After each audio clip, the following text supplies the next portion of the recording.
Welcome into the Wild and Wacky Wednesday edition of Main Street Sports Today, presented by the Tennessee Orthopedic Alliance of Columbia. I'm Maurice Patton. That's Wade Neely. We'll be here for the next couple of hours talking local, regional, and national sports topics on this Wednesday afternoon. Wade, what's going on?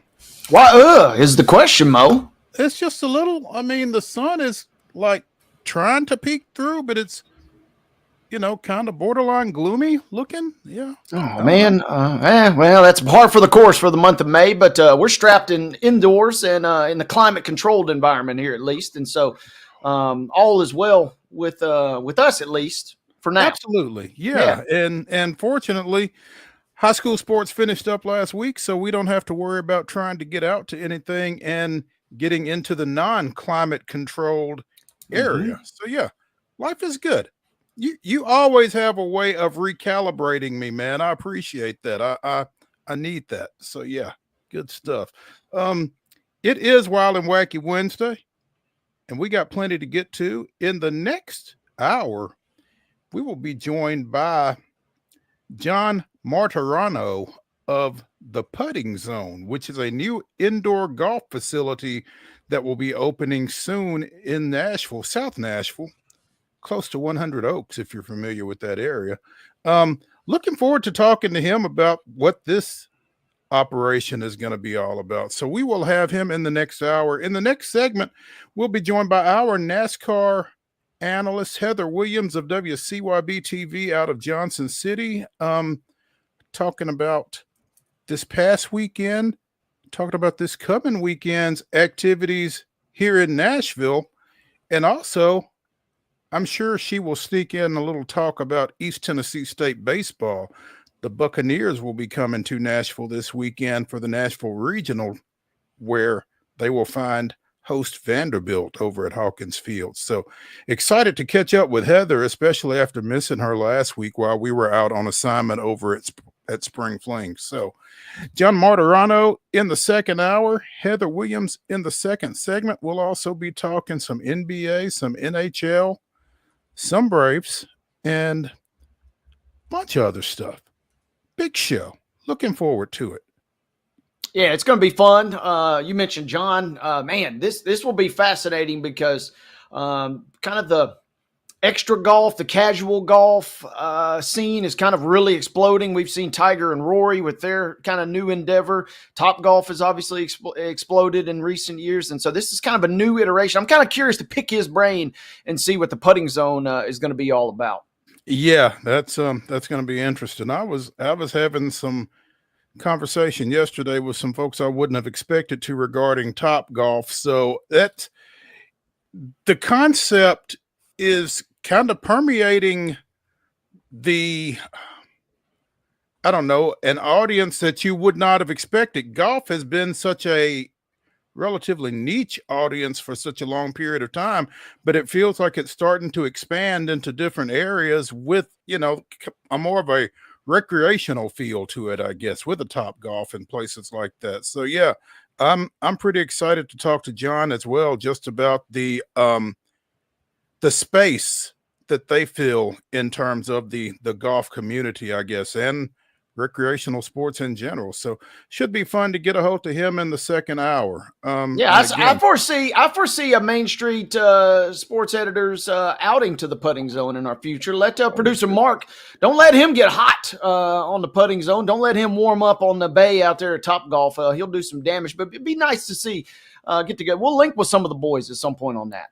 Well, I think that's a good idea as long as there is no video shot. Oh, there's got to be video. I mean, that's the fun. That's the whole point of Top Golf and Putting Zone is you got to go viral. No, you got to go viral. I can't.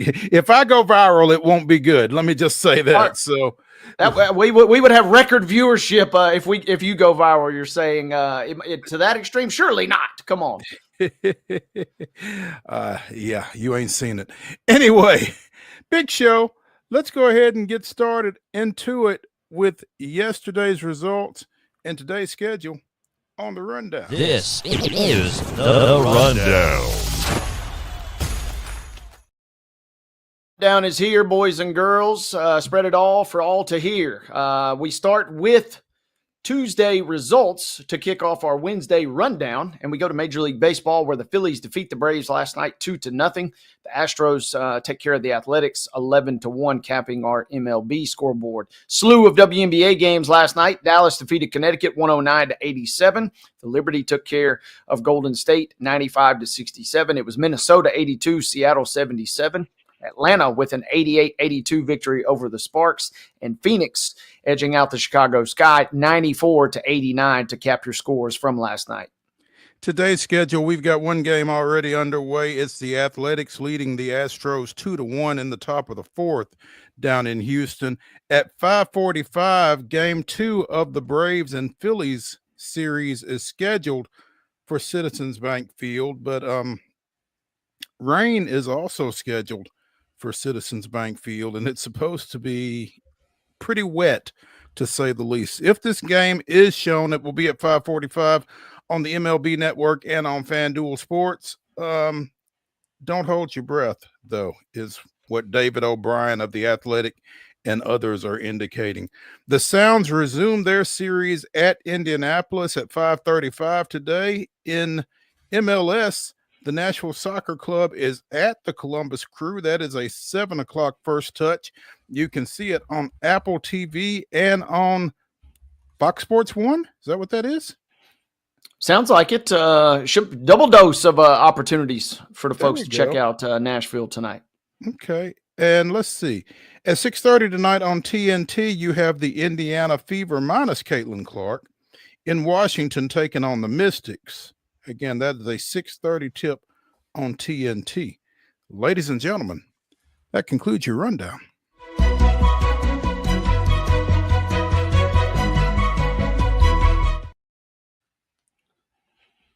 Story brought to you, as always, by the fine folks at Piggly Wiggly and Neely's Mill in Columbia. Be sure and check out their delicious daily deli lunch options, available from 11 a.m. until 6 p.m. daily. Also, their hand-cut meats and everything is cost plus 10% at the cash register. Piggly Wiggly, Neely's Mill, Columbia, bringing you our top story. And as we just mentioned, the Nashville Soccer Club goes on the road tonight, taking on the Columbus Crew, and they will go for their 9th straight non-loss. They are undefeated over their last 8 outings, 6 wins, 2 draws. The last 2 of those, both wins, both on the road. So the boys in gold playing some pretty good ball right now. Yeah, playing at a very high level. You could make the case or make an argument that this is the best stretch that we have seen from them in their time in MLS. Especially certainly in the MLS competition, Leagues Cup notwithstanding. But they are clicking. They are firing on all cylinders. They have dropped some points, here, dropped some points there, but they are racking up results left and right. And yeah, Mania, as they've dubbed this month, has been very, very kind to them. A great unbeaten run. Will be a tough assignment going on the road tonight. Always is when you go up to Columbus, but given their run of form, it should be a fun one tonight. I'm excited to see how they fare. And I think even more exciting is the fact that we did see Walker Zimmerman come back in their last outing, and to get the captain back on the back end, only makes them better, you would think. You would think, didn't start, but did make the squad, baby steps, right? And I've said it for the last couple of weeks now, kind of blown away, because when he has been out in the last 2 or 3 seasons, that was not a death sentence, but it was pretty close. You were getting your last meal prepared, because it was close to the gallows for you at that point. But with that being said, they've shown some backbone. Palacios has really kind of come into his own at the back for Nashville. You still would obviously prefer to have your guy, would still prefer to have Zimmerman doing what he does and what he brings to the table in there. But the fact that Palacios and, we've seen a few others kind of mix in and kind of hold down the fort, that has got to really make Coach Callahan excited about giving him some flexibility going forward. Because, again, in years past, when Zimmerman has been out, you could pretty much chalk it up. A draw maybe at the absolute best felt like your real scenario there. More likely going to be a loss. Now, all of a sudden, they're showing some backbone. They're playing with confidence If they win tonight, if the standings broke a certain way, they could hypothetically climb as high as a tie for first place in the Eastern Conference if they were able to go on the road. But it will be tough. Columbus is kind of one of the old school staples in MLS, and they are right there even on points with Nashville. It'll be a tall order on the road tonight. I'll be curious to see how it plays out. You mentioned Palacios on that back line kind of emerging in the absence of Zimmerman here over this last few games. How about some love for the youngster Chris Applewhite, who just graduated from high school here recently, like in the last 2 or 3 weeks, and he has really worked his way into some time on the field as well. So that, like you said, that back line has been pretty solid even without Zimmerman, and so getting him back, whether he's in a starting role tonight or if they just continue to ease him in, again, that's got to be even more of a boost to already a pretty confident side there. Absolutely. And you mentioned Applewhite, and he was not even on the roster sheet the other night because Zimmerman, I mean, let's face it, if you're faced with that decision, Zimmerman's going to win that battle. But what he has shown is if anybody misses any time going forward, he's right there on the call-up sheet for your starting 11 and your reserves that night. But most importantly, we got a game coming up in July now to Geodis, advancing to the quarters of the U.S. Open Cup. That is an extra piece in Applewhite. Whether he plays or not, it gives you a ton of options and a ton of flexibility going forward, especially as you kind of still navigate your regular season schedule. So you are correct 100%. Him being kind of already up to snuff is a massive, massive puzzle piece that Coach Callahan can kind of play at his disposal as he sees fit. We mentioned that they won their last outing on the road. They went north of the border, picked up a 2-1 win at Toronto, getting out of the 6 with 3 points, and Sam Surridge scored both those goals. So, he's a leading scorer, but he's not the first guy that you think of probably when you think about offense for this team at this point. So, continuing to get contributions from a lot of different spots up front. I think you're right. I think a lot of fans especially, but maybe even some managers of other teams, they view Hani Mukhtar, he's got the MVP. He kind of still, draws your attention. But Surridge has kind of really morphed into it's a perfect blend. Don't see it a ton. A lot of folks prefer still that singular striker up top, as it were. But these guys have played very, very well. And if Nashville's kind of going to continue to deploy Surridge and Mukhtar up top, it's almost damned if you do, damned if you don't. If you leave one of them open, you're really taking a chance. And the question is, who do you potentially leave open? They kind of are playing at such a high level right now. You have to get creative.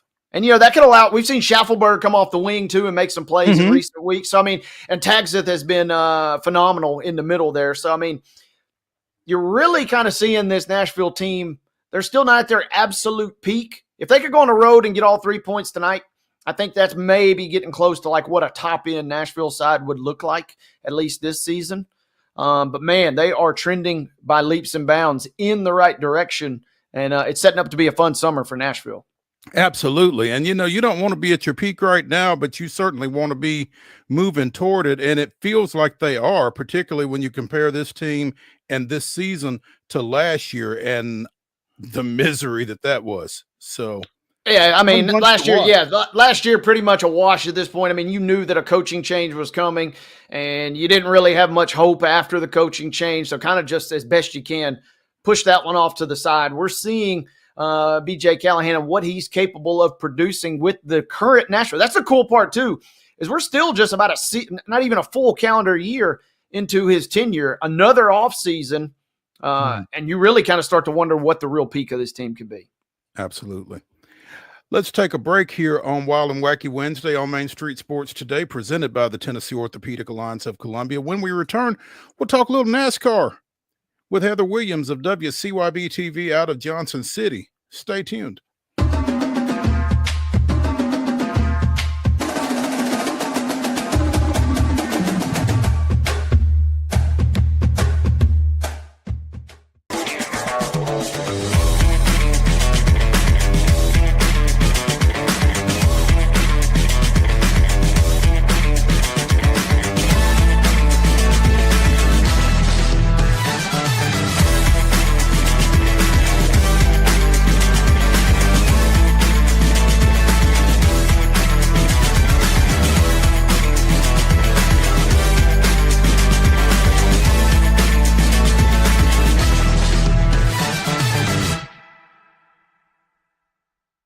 Get ready, race fans. NASCAR is back in Music City with a new name, the Cracker Barrel 400. Guitars, fast cars, and the comfort of Cracker Barrel's country hospitality. May 30th through June 1st. The action kicks off Friday night at Nashville Super Speedway with the Rackley Roofing 200. Then the Tennessee Lottery 250 on Saturday. And Sunday night, NASCAR's top stars under the lights in the Cracker Barrel 400. Get your tickets now at NashvilleSuperspeedway.com. Busy bee, yeah, busy bee. If you need. Hold on, y'all. Hold on. I need to make a call. Hey, this is Brianna with Busy Bee. I'm giving you a call to let you know your technician is on his way. 833. Bee, oh, busy bee. Guys, not yet. Not yet. Busy bee, oh, Now busy ready, bee. guys. Call 775-7833. Custom Stone Handlers supplies over 600 distributors and suppliers with quality stone products. Along with Riverstone, we produce and distribute over 100 building, landscape, and other bulk products. Our goal is to provide quality products, service, and partnerships to ensure our customers' success. We firmly believe the measure of any person or company is how you treat other people and customers. Give them a call at 931-490-4990 or visit CustomStoneHandlers.com.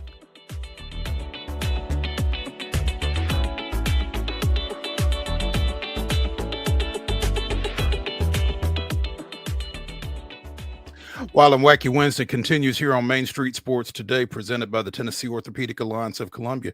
That's Wade Neely. I'm Maurice Patton, and we have with us, after a hiatus of last week when we weren't on, so she couldn't be here, Heather Williams of WCYB-TV out of Johnson City joins us. Heather, good afternoon.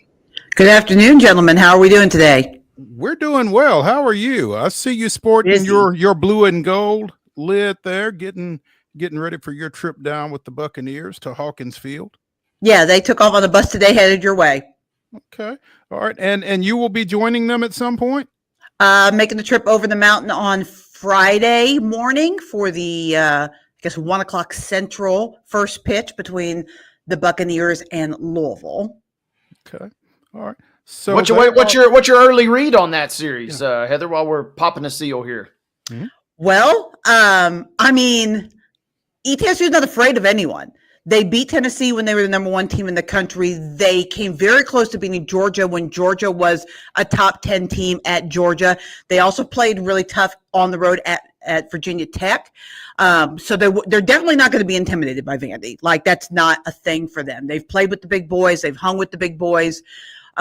They are currently one of the top 10 teams in the country in home runs. They have a couple of guys that individually are in the top 10 in home runs in the country, and they can pitch a little bit. So they're dangerous in the region. A lot of people have them as the number 2 favorite behind Vanderbilt out of the region and ahead of Louisville. They're kind of a sexy underground pick in the underdog pick in the tournament. I expect them to at least win a game, maybe 2 over the weekend. If they beat Louisville, I think there's a good chance that they could come back around and be there to take on Vandy in the championship game. I assume that they'll probably lose the first time, but they could also work their way in the back end if they lose to Louisville. They're dangerous. They're a really good team. I mean, they cruised. Well, cruise is kind of a loose term because they trailed in every game, but when it was all said and done, they cruised through the Southern Conference Championship, the first number 1 seeded team to win that tournament in like 5 or 6 years. Oh, wow. And really the first team in longer than that to win in the minimal amount of games. They only had to play 3 games. So they're good. They're dangerous. Regular season and tournament champions out of the Southern, and it seems like the NCAA tournament selection committee gave them their respect with a number 3 seed. So, kudos to the Bucks. I was looking through their roster. I was expecting there to maybe be a little bit more of a Middle Tennessee flavor on that roster. I was kind of looking to see who this might be a homecoming for, but the only local that I see is Carter Oliff, who played his high school ball at Franklin Road Academy and then spent a couple of seasons at the JUCO level at Walter State and at Roane State. How much run does this kid get? Heather, what do you know he's not about a starter. Carter? He's not a starter. He doesn't play a ton. But Yeah, he doesn't really play that much. Okay. They're led by Cooper Torres, who was the regular season player of the year in the SoCon and the postseason most valuable player, and then a really fun freshman who was freshman of the year in the conference, and Axel Melendez. I really thought Axel Melendez should have been the MVP of the Southern Conference tournament. Torres ended up getting the game-winning hit for the Bucks in the championship game, but Melendez had 5 RBIs in the semifinals and then had a couple more in the championship game. They also had the pitcher of the year, and Joe Panucci was coach of the year in the conference. So they're stacked. They're stacked from 1 to 9. Yeah, looking at Carter's stats, not been a great season for him. 10 games, all out of the pen, 1-2 with an 8.76 ERA. But maybe the transition from the junior college level to the SoCon wasn't great. Well, the SoCon, people don't really realize it, but they're 6 RPI as baseball conferences go, and there was a lot of chatter that if ETSU didn't win the tournament, that they might have a chance at an at-large. Now, we all know mid-majors have no chance at at-large, but their resume suggests that they should have. They're 30-something in the RPI, 38 or something like that. So it's tough, and this team was loaded. I mean, he came into a team that already had a lot of well-established, especially pitching, and so, getting those opportunities, he probably didn't get a lot of opportunities in SoCon games. He probably pitched a lot of those midweeks against much bigger schools, tougher competition than he may have gotten in the SoCon. So that could contribute to it as well. Heather, what did you think of the events of Monday, I guess, over at Charlotte, or Sunday, excuse me? Sunday night at Charlotte. Well, so just to give you a little bit of an idea of my Sunday, I went to the Southern Conference Championship game in Greenville, South Carolina at 2:00, covered that. Actually, noon. The game was at noon? Yeah, noon. Covered that, and then made my way over to Charlotte for the 600. I got there about 25 laps into the race because God love the Southern Conference, but their post-game celebration was not quick. So we did a lot of waiting. But when I saw how long does that drive? 2 hours. Okay. Yeah. I mean, really, 1:45, but traffic and construction and all that kind of stuff. It took a couple hours. When I saw the race, which was most of it, it was a really entertaining race. It looked like William Byron was absolutely going to dominate it. Then Denny Hamlin got up there and mixed it up with him a little bit. So he thought, well, maybe Denny had something for it. And then after winning all the first 3 stages, because Charlotte has this extra stage because it's a longer race, one mistake in the last stage allowed Ross Chastain to get up to the front. Started at the back, by the way. Crashed in practice. Started butt on the field, like dead last, and raced it all the way to the front. Didn't even realize he was the winner. I just missed where he passed him, and I was all of a sudden they came across the start finish line. Like, oh, Ross just won that race! Surprise! But really, I mean, really good racing. We've talked about this before. These 1.5-mile intermediate sized tracks. Nashville certainly fits into that. It's a little bit different than some of the other ones, but certainly fits in that category. That's where this generation of cars shines, is on these high speed intermediate tracks. And Sunday was no different. It was a really good race. Lots of racing through the field, ability to pass. It was really fun. And that bodes well for what we might see this weekend. You mentioned Chastain coming out at the front after coming all the way up from number 40. Biggest win for Trackhouse? I was asking you about that in a text earlier this morning. I mean, this is one of the biggest races on the schedule, and I think that Ross won at Talladega maybe last year or the year before, but huge win both for he and for the team, I would think. Yeah, it's considered one of the crown jewels of the sport, right? So you would think, yes, it probably is the biggest one. I would say their first win that Ross got at the at COTA, if you ask Justin Marks, would probably rank up there. Also winning in Nashville, because Nashville is so important to Trackhouse, probably ranks up there. But yeah, I mean, I would say it's definitely up there. And when you talk about prestige in the sport, what the sport perceives as the biggest win, then yes. But I just don't know from Trackhouse's perspective, because there are a few things that maybe mean more to them personally. But yeah, it's definitely up there. What does William Byron take away from this a race where you lead 283 laps and then you kind of get nipped at the end there? What does he take away coming out of this? Just how hard it is to win that race, how hard it is to stay focused and not make a mistake over 600 laps. 600 miles, 400 laps. Because, it just takes 1 second of a misjudge, and that was all it was. He just screwed up a turn, and Ross was right there to take advantage of it, and just how razor thin it is. William Byron's still the points leader. He's still having a really good season. So in the grand scheme of things, this race win means way more to Ross than the loss means to William. But I think it's a good reminder for him because things have kind of come easy for him this year, all things considered, that just how hard it is and how you have to be on your game at every moment of every race. I started to say Byron takes 65 points away from this race. Yeah, 15 points more than the winner did. Yeah, because he won the stages and he finished second. Yeah, he's in the grand scheme of things, it is not that big of a deal to him, but it is a good lesson, right? Because first of all, not the fastest car wins every time, but also just how razor thin the margins are, how good everybody else is, and how on your game you have to be all the time if you want to be successful. Lost a little bit of checkers, maybe set himself up for a nice game of chess. It sounds like. Kind of while we're talking disappointment, Heather, got to ask, more disappointing race for Kyle Larson on Saturday, the DNF at Indy or the DNF in Charlotte in your mind?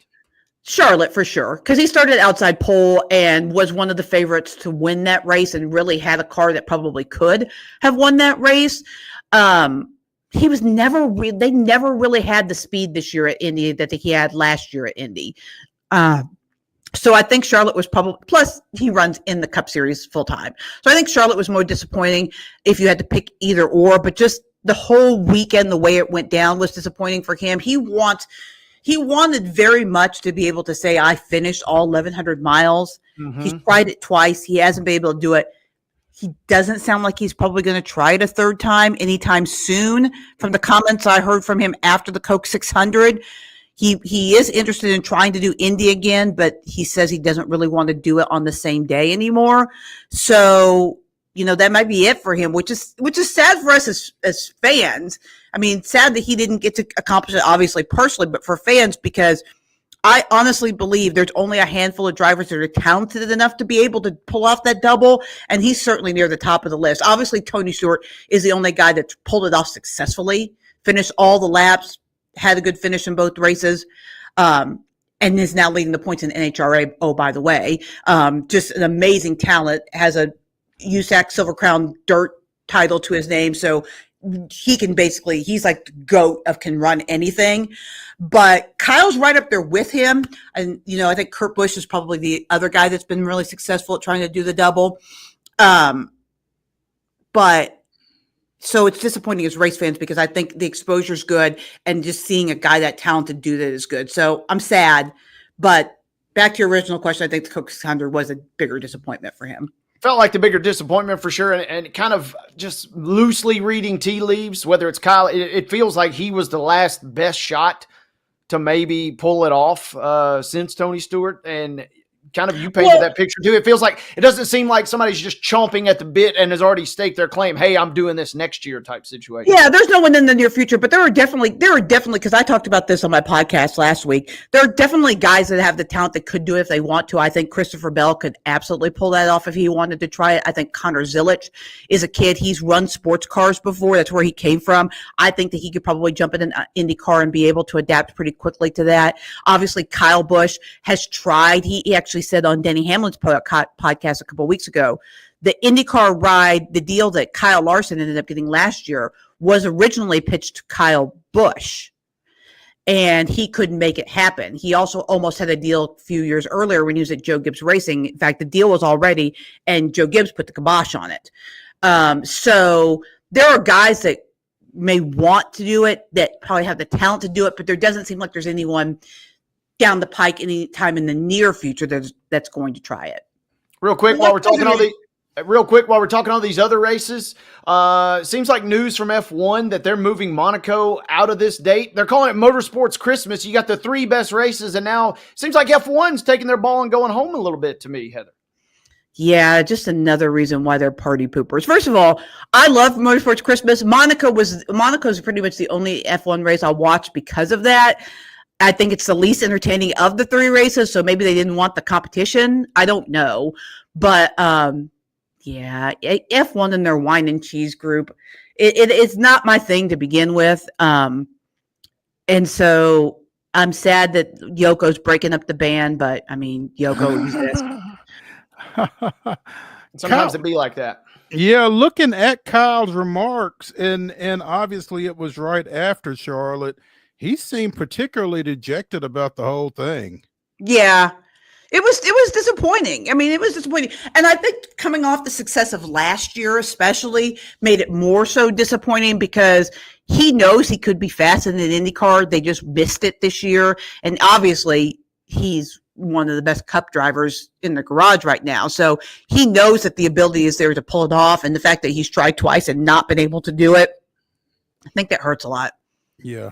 We mentioned Ross Chastain of Trackhouse winning it. On the other end for that team, Larson and Daniel Suarez were the ones that got kind of tangled up there and ended the day for both of them at Charlotte. So, and I talked to Daniel yesterday for my podcast, and you know, it's pretty disappointed. You know, they had better speed. Trackhouse still, despite what Ross did this weekend, and what Ross did this weekend was amazing. And if this is a 400 or 500 mile race, he doesn't get to the front, but they just really chipped away and chipped away and chipped away and chipped away and made it better and made it better.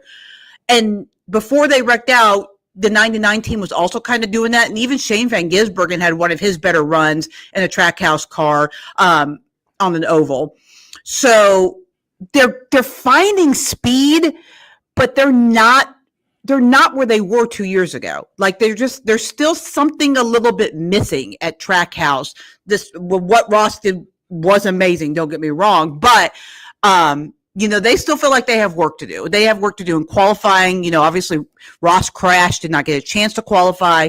Shane and Daniel did not qualify that great, and none of the cars have qualified great all year. So there's still work to be done for Trackhouse. They're obviously all in on this weekend because they consider this to be their home track. So this is a big race for them. We'll see. We'll see what happens. Real quick, what is the significance of Alex Palou winning at Indy, the first Spanish-born driver to win there? Well, and if I'm correct, his first win on an oval, which is a heck of an oval to get your first oval win on, right? I mean, that's if you're going to do it upright. He is one of the most talented drivers in IndyCar. Like, he's just so much fun to watch.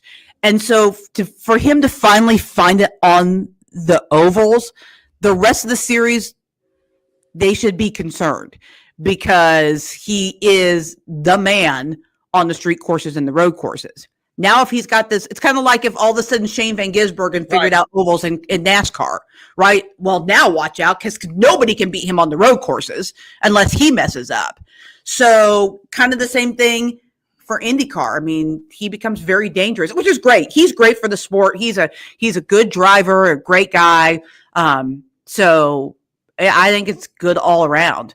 But, you know, on the flip side, it was not a great weekend for your hometown boy. Joseph Newgarden. You know, they had a cheating scandal again, had their qualifying times disallowed. He had to start from the back. He doesn't finish the race because he had some issues. You know, half of management at Penske gets fired over the month of May. So it's been rough. And, you know, Joseph's my dude. He's been my IndyCar driver for a long time. So it was tough seeing that, especially Indy, because he's so good at Indy. As good as Palou is on the road courses, Joseph is the guy at Indy and on the ovals. And so for them to struggle this month and have all the issues, that was tough to see.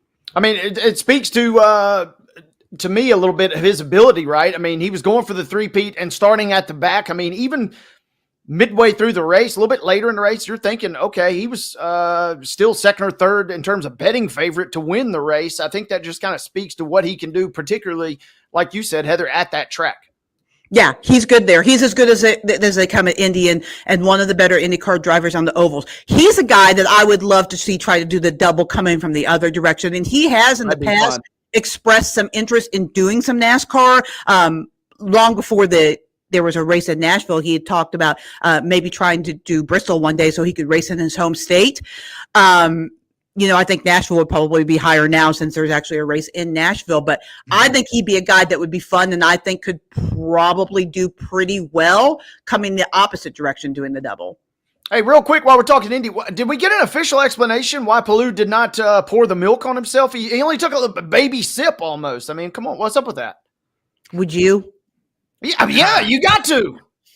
I liked his comments. He said that he was not planning to, but when then the moment he almost caved. I love the fact that he admitted he was like, I almost caved, but he didn't. He said it was some of the best milk he's ever tasted. I don't know what the difference is, but yeah, you gotta sell that out, especially for the first oval win, like you mentioned.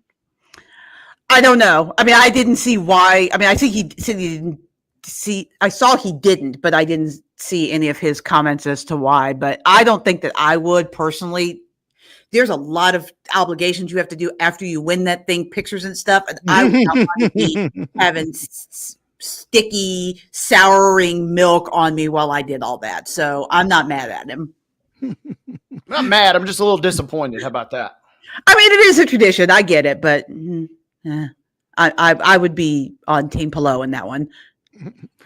Heather Williams of WCYB-TV joining us here on Main Street Sports today, presented by the Tennessee Orthopedic Alliance of Columbia, as we talk a little NASCAR. And Heather's coming over the mountain, as she says, for the weekend. Going to take in a little baseball and take in a little Cracker Barrel 400 this weekend. What are you expecting as you get out there?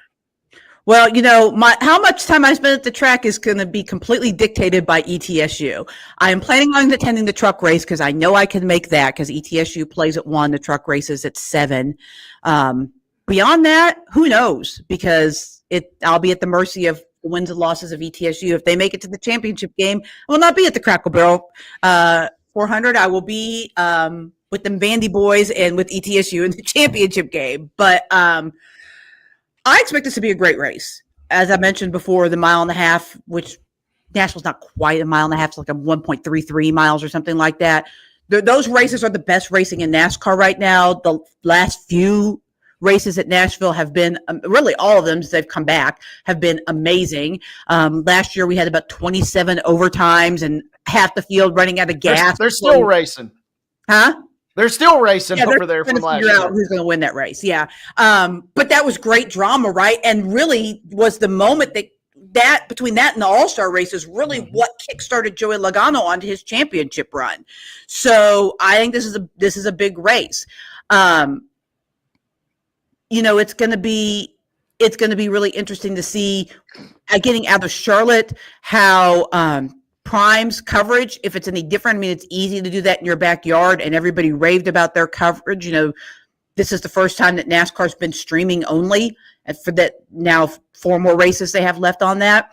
The reviews were really high out of Charlotte, but it's easy in your backyard, right? Everybody's there. So it'll be interesting to see how the coverage goes in Nashville for race 2 of the Prime experiment, but so far so good on that. I think they've put the other broadcast partners on notice on how to do stuff.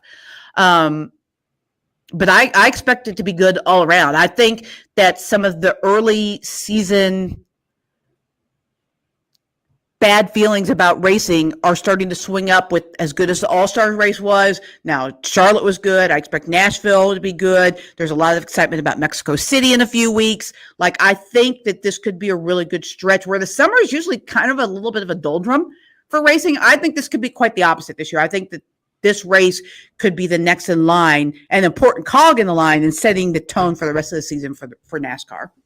You mentioned Trackhouse, Chastain, Suarez, SVG wanting to put on a show for the home folks. What do you think about Josh Berry's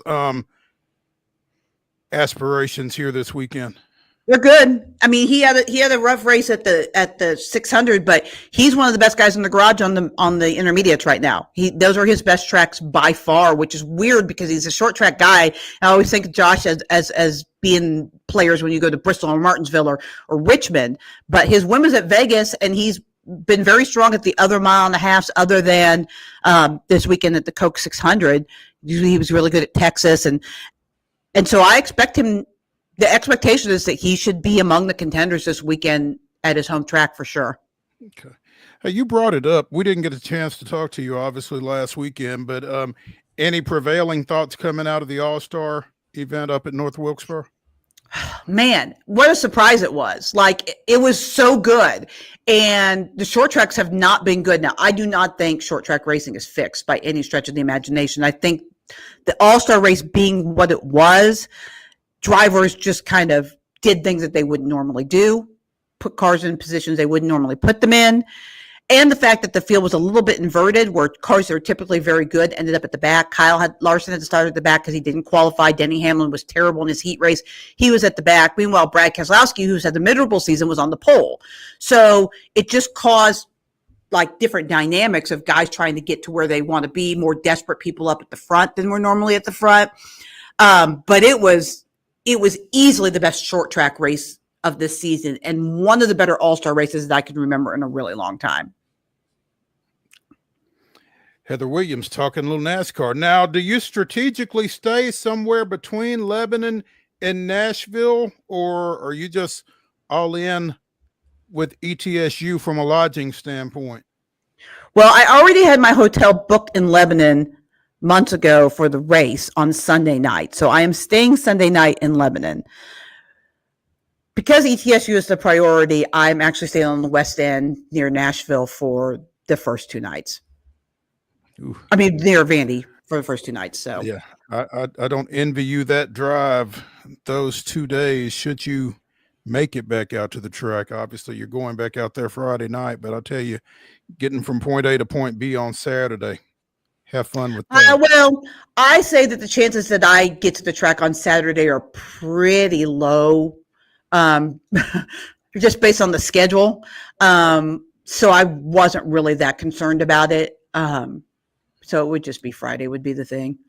And then Saturday if I make it over there. But if I make it over there, I'm ending over there anyway. So there you go. It is what it is.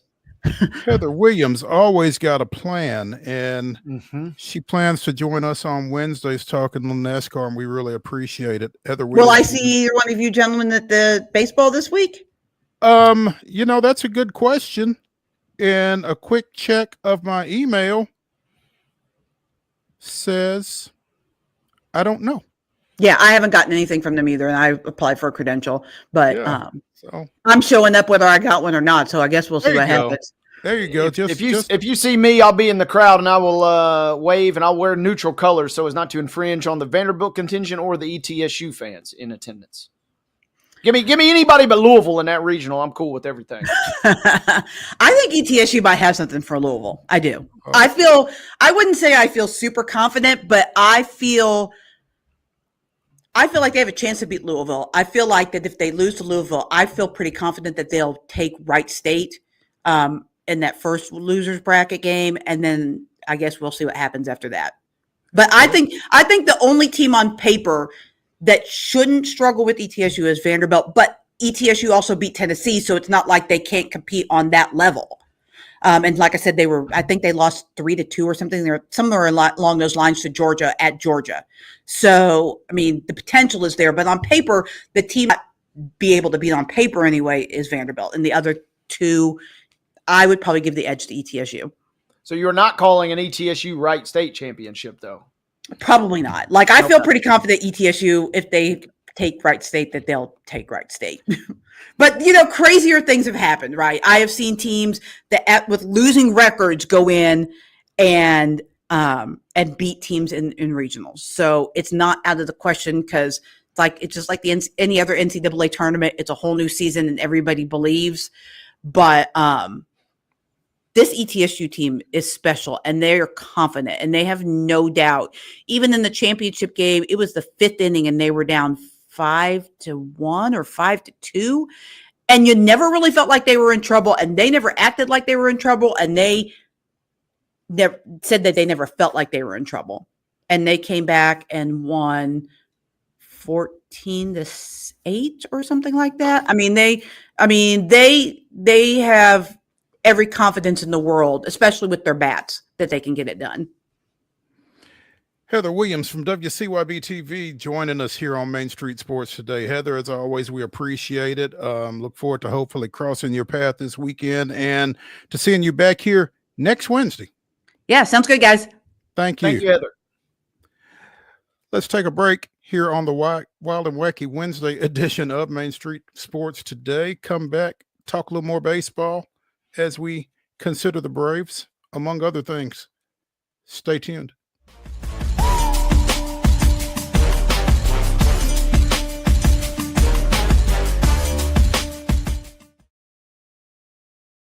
If you want the latest in weather conditions, be sure to tune in to our Busy Bee Plumbing weather report each weekday on Mornings on Main Street. Brought to you, of course, by Busy Bee Plumbing, Heating and Air Conditioning. We will keep you updated on the latest conditions outside, like severe weather, heat, snow, rain, and even hail.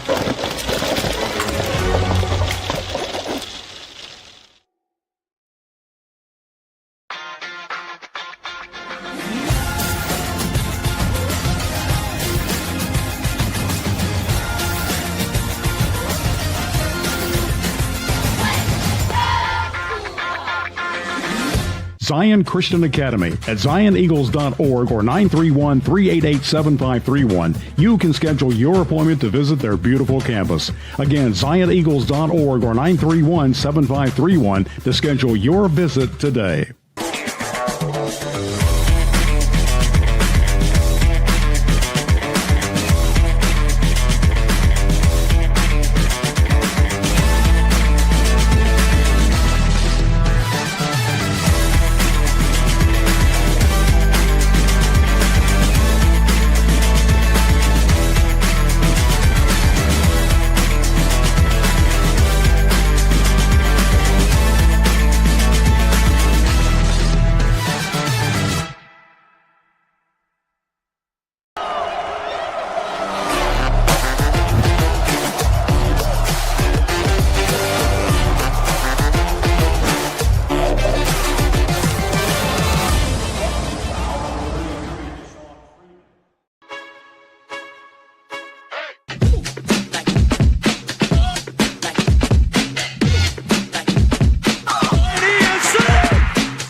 May 28, 2003, with Rafael Furcal, Mark DeRosa, and Gary Sheffield hitting solo home runs off Cincinnati starter Jeff Austin, the Braves became the second Major League Baseball team to open a game with 3 straight homers.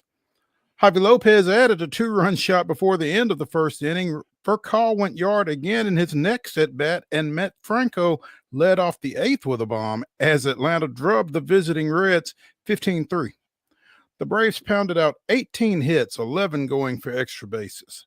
That was this day in Braves history. I'd have settled for 2 of those runs last night as Philadelphia scored early, scored late, and won 2-0 to open that series at Citizen Bank Field. Spencer Strider only managed to get through 4 2/3 innings, took the loss, giving up 1 run in his stint. And again, the bullpen gave up 1 in the 8th. Daysbel Hernandez struggled, but if you don't score, it doesn't matter. Atlanta only had 5 hits in that one, and they are now back to 3 games under 500, 9.5 behind the Phillies, who are streaking atop the NL East right now. But again, if you're the Braves right now, you can't really be looking at the standings. You got to figure out what's going on with you right now.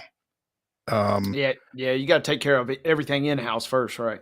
Absolutely. This offense, man, and they just scored 7 runs against the Padres on Saturday, so it's not consistently awful, but it's been awful more than not. And when you go out and you hold Philadelphia to 2 runs in their yard, you got to feel like you got a chance to win. And the way this offense has played of late, once they scored, it was like, well, that's the ball game.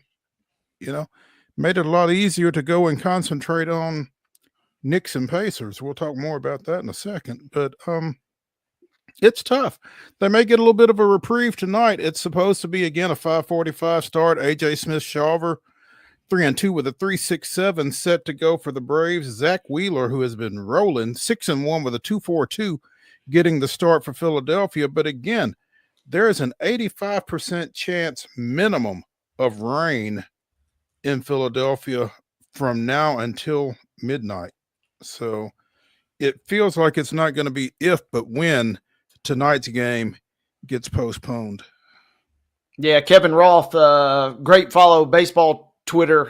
He puts out weather reports for all the games, and he says, yeah, there ain't no game getting played today. So find alternate plans if you were seeking to either head to the game or catch it on the tube, it sounds like, tonight.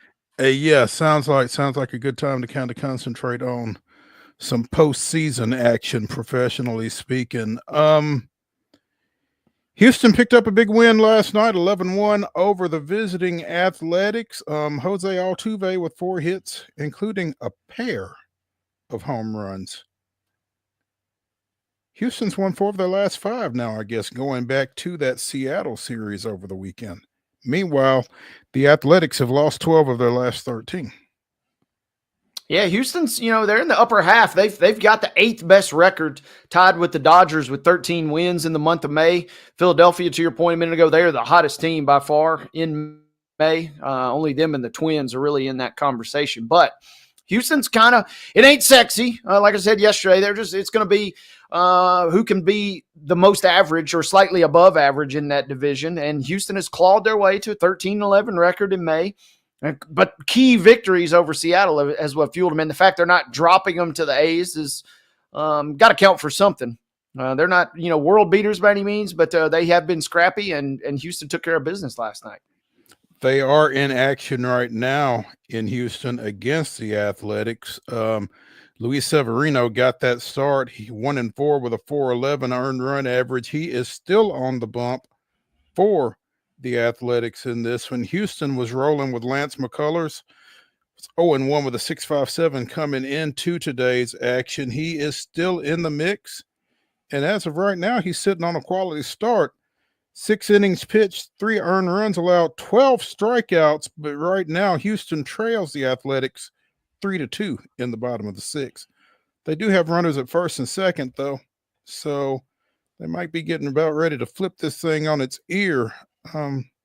We will try to keep you posted as best we can between now and 4 o'clock on how this one comes out. But again, great start for McCullers. 6 innings, 12 Ks. Yeah, keep the death threats off his back. Be nice to get a little mojo going for him. They just it's kind of like Atlanta. I mean, they're not in a great position. They just need to kind of keep taking care of business right now. Yeah, he's thrown 102 pitches. He may be done for the day at this point with that one, but nice as he continues to battle his way back from an arm injury that kept him out all of last year. Speaking of arm injuries, unfortunately, Ronel Blanco has apparently undergone Tommy John surgery and will miss the remainder of the season for the Astros. Will undergo, has not yet, but is experiencing some issues with his right elbow. Joe Espada said he will undergo Tommy John. No other specifics on the injury or the surgery, but this is a guy that threw a no-hitter last April against Toronto and posted a 2.80 ERA last year. Obviously had some issues earlier this year, not quite off to the start that he had last year, and is now set to be done for the rest of the year. Tough loss for Houston. Yeah, they got a little bit of good news with Eric Getty kind of maybe slowly coming back into the fold, but setback with Blanco. Kind of about like their record. You got to take the ups with the downs, and that is how it'll be probably for the foreseeable future for them as they kind of try and just battle through it. Be real curious. They made a massive move like they've done in years past. Last year at the deadline for Kikuchi, I'll be real curious if they're in contention. Are they in contention enough to maybe swing for the fences? It felt like a no-doubter the last several big moves they've made. I don't know if that'll be the case this year. So it'll be real something to keep our eyes on as we creep into July. Yeah. Boston third baseman Alex Bregman, former Astro, has been placed on the injured list with a strained right quad. Must be something going around. Strained quads. But he's got some history with this injury. He was out with a left quad injury for 2.5 months back in 21. So Alex Cora, when he was characterizing it, said it's very similar to 21. So, if you are a Boston fan, certainly if you're Alex Bregman, you hope it's not to that significance. 2.5 months, what's that, about 10 weeks? So, you hope he can beat that back. He was off to a pretty good start for them in his first season after signing as a free agent from Houston. So, yeah, he had crept. He was 4th or 5th, I think, last week in MVP odds. And Judge is your massive runaway. But if there was going to be somebody, if Judge got injured, Bregman was right there. But yeah, he is falling off a cliff in his own right in that regard. So tough setback because he was playing some great ball. Yeah, 11 home runs, 35 ribs, hitting just under 300 at 299, 17 doubles. So having a solid season and then some.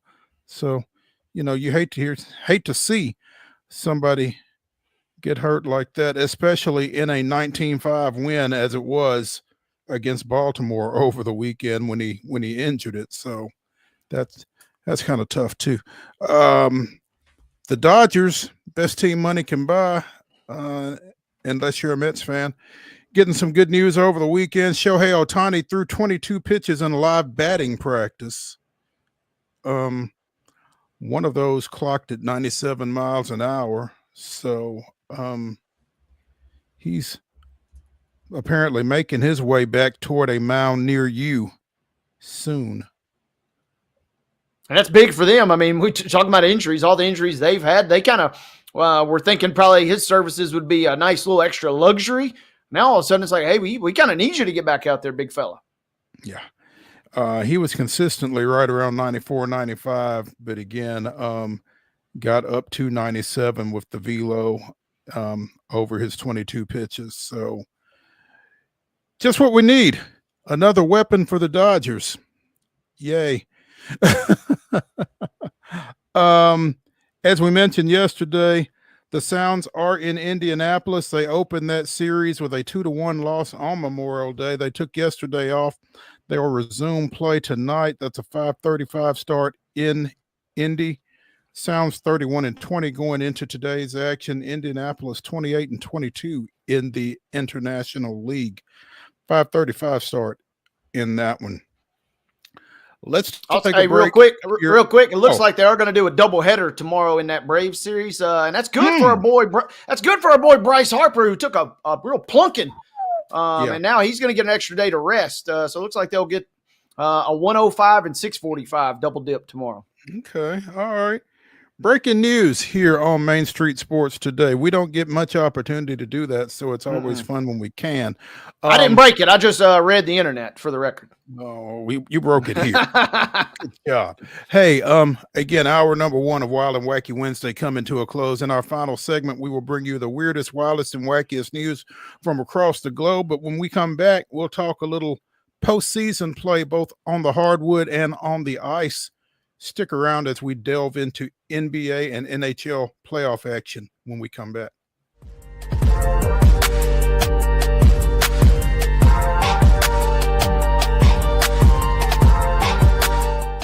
Jones & Lang Sporting Goods here in Columbia has been outfitting teams, officials, and anybody else from T-ball to college for 50 plus years. Be sure and check them out at 931-388-8060 or online at jonesandlang.com. Jones & Lang Sporting Goods, the look of a winner. Zion Christian Academy at zioneagles.org or 931-388-7531. You can schedule your appointment to visit their beautiful campus. Again, zioneagles.org or 931-7531 to schedule your visit today.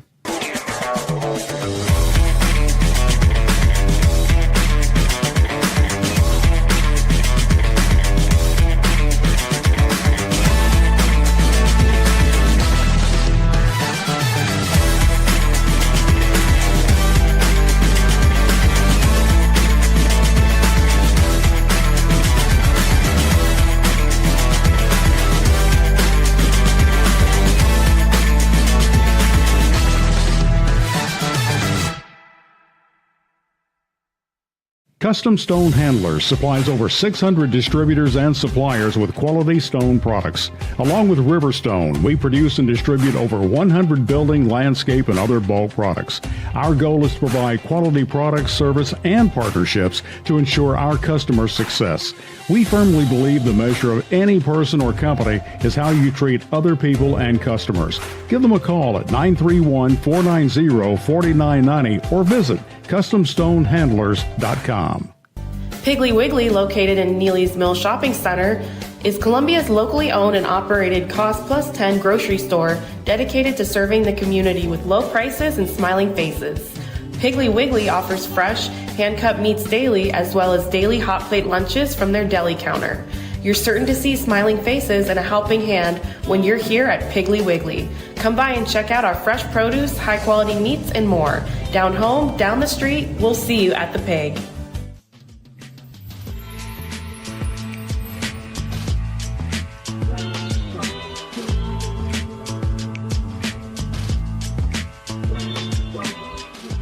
It's hour number 2 of Wild and Wacky Wednesday here on Main Street Sports Today, presented by the Tennessee Orthopedic Alliance of Columbia. That's Wade Neely. I'm Maurice Patton. Again, in our final segment, we'll bring you the weirdest, wildest, wackiest, and most wondrous news from across the globe.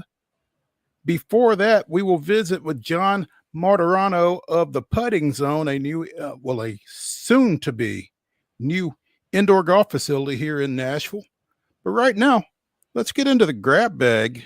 And we talked about Game 4 of the Eastern Conference Finals between the Pacers and the Knicks. And the Pacers, as was pretty much expected, took care of business with a 130-121 victory last night, putting the Knicks one step closer to having their season over with. Tyrese Halliburton doing a lion's share of that damage. 32 points, 15 assists, 12 boards, 0 turnovers. That may be the most impressive of those numbers. He was on fire. This game was drunk from the moment it tipped off. 80 points in the first quarter practically between the two teams, which for the Knicks, I mean, they go some games without scoring 35 in a half, let alone the first quarter. It was off the rails from the moment they tipped off, like I said, and really it was all fueled behind Halliburton. He was in his element after kind of, he obviously had the crazy ending to force overtime in Game 1 in the Garden, but then kind of had taken a little bit of a back step. Thanks to Neesmith going nuclear in that second game there. But we saw him revert right back to form. And, man, yeah, he was in fuego, and he was absolutely critical. And, 2 feet in the grave now for the Knicks, and the Pacers got their shovels out ready to toss the dirt. Yeah, no word if it was having his dad in the building that was the difference, but he was certainly, like you said, he was vibing. Yeah, he was the X factor. 38 minutes. He put up those numbers. Indiana scored 43 points in the first quarter. You talked about their first half. Thibodeau described the first quarter as problematic. Yeah, I guess when you give up 43 and a quarter, that would be problematic, and they never got the problem solved. Clearly, 130-121, Indiana takes a 3-1 lead in that series. It goes back to NYG for tomorrow night's Game 5, which could possibly be it, especially if they don't get good news regarding Karl Anthony Towns. Apparently tweaked a knee during last night's game and will be evaluated today. So they can ill afford to lose that guy. No, I don't know that it would help a ton. I'm still on the Pacers, even in an event that he does play. But yeah, right at the end too. I mean, I give a little credit to the Knicks. Make sure you're tuned into this, George Robinson. But I give a little credit to the Knicks because they do battle back on a number of different occasions in this game. It looked like Indy had just absolutely decimated them and taken them out for good. But they clawed back in, even right there at the end. I mean, they had it within 8 points down the stretch. Brunson doing wild kisses off the glass, just kind of gritting and grinding his way to buckets. But they couldn't get it done, and they won't, I don't think, get it done on Thursday. Vegas says they're a small favorite, but I'm still going to be taking the Pacers. I'm looking, Thibodeau's kind of got a history too. Everything is good with his teams until it ain't. And the horses just give out right there near the finish line. And it feels like that is the buzzards are kind of circling. I would not be surprised if New York shows a little spine, a little backbone, but I got a feeling they almost might keel over Thursday night. The Garden will maybe the Garden and the crowd, maybe Chalamet in the front row yet again will kind of lift their spirits a little bit, but it feels like Indy's going to close this out on Thursday night to me. Does Tibbs grind those guys down? I mean, Kenny Smith. Hell yeah, he does. They play like 8 players. Yeah, I mean, why would you not expand that rotation just a hair to try to get those guys a little extra time off their feet? NBA personnel have wondered that for the last 20 years, why this guy does not do that. I mean, he gets the absolute most out of his guys. Literally. And when they're at their absolute best, they are unstoppable. I mean, they're the zombie Knicks. I mean, when you think they've been buried, they've made 3 different 20-point comebacks. In summer, I mean, that's almost, to me, in terms of mental and physical exertion, that's like playing a whole nother game. We saw him do it in Chicago. We saw him do it in Minnesota. And now, I mean, it's the same script with this guy. He rides them hard. And I mean, it is a strategy. Doesn't seem like a strategy. And yeah, an early demise. Man, it's been a fun run. Don't get me wrong. I've loved watching them, and seeing them take out Boston was really special for them, and the Garden being electric. The side talk videos that get posted on the internet are just out of this world in terms of content. But yeah, I'm taking the Pacers in the series for sure, and I'm thinking the Pacers close it out tomorrow night. Yeah, against the fatigued Knicks. Fatigued or not, I mean, also, I'm not trying to shortchange Indiana. I mean, it's not just as if New York is just dead here. We're talking about the Pacers, who had to go through the Cavs in their own right, injured as they may have been. They still had to take care of business, and they've done that. Halliburton has quietly, in the softest manner possible, we're talking about a void of American stars here in this league. He is kind of stepping up to the forefront instead of Anthony Edwards on the other side of this NBA bracket. Yeah, more on that in a second. Karl Anthony Towns, 24 points, 12 boards. That was his 8th game in this postseason to go at least 2012. The only Knicks who have matched or bettered that in a postseason were Patrick Ewing with 10 2012 games in a postseason and Willis Reed with 13. So that's some pretty high cotton there for Mr. Towns, and hopefully that knee situation would allow him to come back and perform in Game 5, although it may not matter. It will not matter, but yes, he has been great, and he has been a huge X factor. We're talking about Minnesota here in just a second, but I mean, that swap fit both teams perfectly, and he has been a key figure. Without Towns, they're not even this far. Yeah.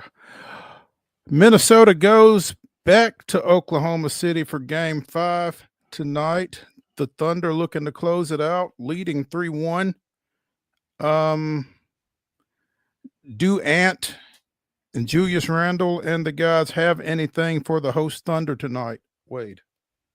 I don't think so. I mean, do you, based on what we've seen in this series? I mean, same script, right? I mean, the Thunder are just a cold-blooded killing machine, and they are the best team of the 4 that are remaining. I don't think anybody is disputing that. They've been the best team. We're talking a historically great team that is kind of just the only real knock on them is they haven't done it yet. Right. And in this league and in the NBA, it feels like that oddly does account for something. Nobody believes in you until you actually do it. But everything has been there laid out from the preseason on paper that this would be the best team. And they're finally doing, like I said yesterday, they're growing up. The babies are growing up right before our very eyes. I'm not going to be shocked if they blow them out. Are you? Yeah, no. And it feels like you said, that they're going to go post to wire with this thing. I mean, it to your point, it doesn't seem to matter whether it is the Pacers or whether the Knicks come up with some kind of magic and pull this thing off. It feels like the Thunder is going to take care of whoever comes out of the East after they get done taking care of the Timberwolves tonight. In all likelihood. Indy's got some weird juju going on, and they are just, kind of in their own right, just flying above expectations. Maybe the moment gets too big for the Thunder in the finals. The moment won't be too big for them tonight. They will roll in a final score capacity. I don't know that, I could see this game being kind of close because I think Minnesota is talented enough. And if they hit enough shots, they can make it relatively close. But I think we're still talking about a Thunder gentleman sweep in this series. Really, we saw Randall, man, talk about a tough break. We just talked about that trade and talked about the changing places there with he and Karl Anthony Towns. Randall has played his best basketball of his entire career through the first 2 rounds of this postseason. And then it's just as if he ran into his own Thibodeau brick wall here against the Thunder. And that speaks more to the Thunder, I think, than Randall, because he was playing at such a high level. Had 5 points the other night, was held out of the entire fourth quarter. He is the guy that single-handedly drugged them to a couple of wins in the previous round.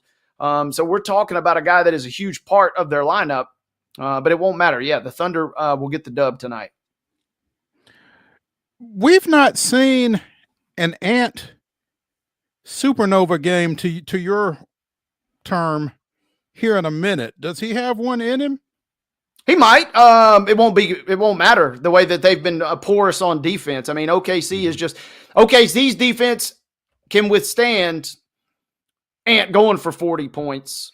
OKC, Minnesota cannot withstand like the game like we saw where SGA goes for 40 points. It's just they're not built. If Anthony Edwards goes for 55 tonight, they have a chance. But Gobert, I said this after game 1. You're damned if you do, damned if you don't. If you take him out of the game, your interior is just Swiss cheese. But if you leave him in the game, you're giving up open threes along the perimeter, and OKC has buried more than that. So It's kind of a pick your poison here. We saw Ant with 32 in game 2. We saw him with 30 in game 3. And yeah, the 30 came in a huge, embarrassing Thunder loss. Right. But I don't feel like, I don't think the supernova performance is there tonight from him. It'd be cool to see, but I don't think we're there. I think we feel like just systematic destruction from one of the great teams tonight. Edmonton takes a 3-1 lead against Dallas with a 4-1 win last night. Speaking of not if but when, it again, we've talked about it all along, and there's only one game at this point kind of standing in the way of an Oilers-Panthers rematch. Yeah, get the popcorn ready. No disrespect to the Canes and, man, the Stars. It has been kind of jaw-dropping the amount of mojo that they had. They were flying high, and they were looking like clearly the best team left in the postseason. And then, poof, in the blink of an eye, Edmonton has really, really stepped up, answered the bell, embarrassed them a couple of nights ago, and then ran off a 4-1 victory last night. I will be stunned if this does not get closed out in the next game or 2. I think Dallas is good enough. Dallas has got the goods, and if they could somehow recapture that momentum with Rantanen and some of the other guys playing at the level they were earlier, they could make this go 7. But, man, it just feels like Edmonton has turned on the gas yet again. And, yeah, get the popcorn ready. Them and Florida for all the marbles. Once again, we saw a 3-0 lead get forced to Game 7 last year. Give me all of that and then some again this year. Out of the spotlight, specifically in Stockholm, Sweden, USA Hockey picked up a world championship victory over the weekend with a 1-0 overtime win over Switzerland. Tage Thompson of the Sabres hit a shot 2 minutes into overtime, the only goal in the championship game. Again, U.S. defeating Switzerland 1-0 in Stockholm. That was Team USA's first world championship since 1933. We're coming, baby. Man, goodness gracious. 92 years between men's world championships for the U.S. hockey team. First appearance in the world championship since 34. 4 bronzes in the last 12 such meetings, though. So they've kind of been building toward this, I guess. Goodness. When you got to go back to 1930 something to talk about the last time you won, that's pretty significant. And we start here, give us Italy next year at the Olympics. We saw them go to the exhibition, the Four Nations face-off final, and that was with the best of the best, right? I mean, This was kind of a skeleton roster for all these teams here, but give us don't let us get hot. Don't let us warm up, first time in nearly 100 years. Then we got the World Cup coming in a couple of years. Times are turning for the red, white, and blue here on the international front. I kind of like it. Apparently. Let's take a break here on Main Street Sports Today, presented by the Tennessee Orthopedic Alliance of Columbia. When we return, we'll be joined by John MARTARANO of the Putting Zone. Stick around.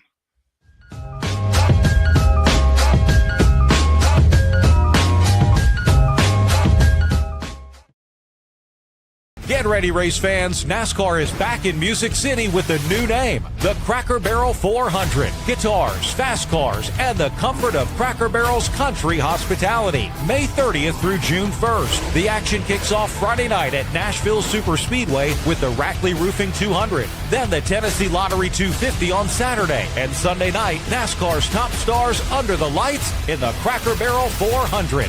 Get your tickets now at NashvilleSuperspeedway.com.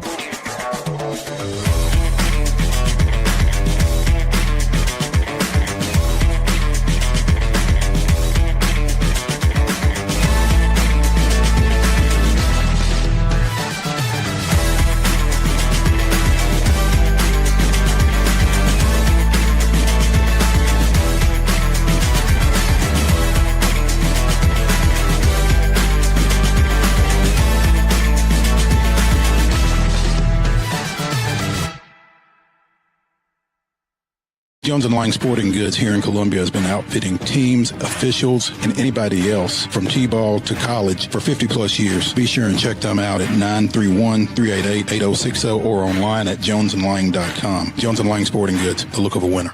Piggly Wiggly, located in Neely's Mill Shopping Center, is Columbia's locally owned and operated Cost Plus 10 grocery store dedicated to serving the community with low prices and smiling faces. Piggly Wiggly offers fresh, hand-cut meats daily, as well as daily hot plate lunches from their deli counter. You're certain to see smiling faces and a helping hand when you're here at Piggly Wiggly. Come by and check out our fresh produce, high-quality meats, and more. Down home, down the street, we'll see you at the Pig.